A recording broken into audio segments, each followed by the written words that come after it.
Hi friends, ఇది Poco X3. Customer ఏం problem ఇచ్చాడంటే రింగర్ సౌండ్ రావడం లేదు, సిమ్ అని పనిచేయడం లేదని ఇచ్చాడు. మనం ఏం చేసామంటే CPU రిబాల్ చేసాము. ఫోన్ సక్సెస్ అయింది.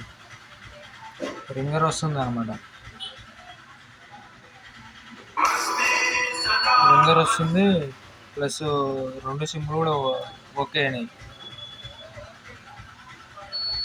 ఈ ప్రాబ్లమ్ని సాల్వ్ చేయడానికి నాకు సజెషన్ ఇచ్చింది సుదర్శన్ సార్ దగ్గర టెక్నాలజీ ఇన్స్టిట్యూట్లో హైదరాబాద్లో ట్రైనింగ్ చేసేసాను. నేను చేసిన తర్వాత సారు నేర్పించాడు.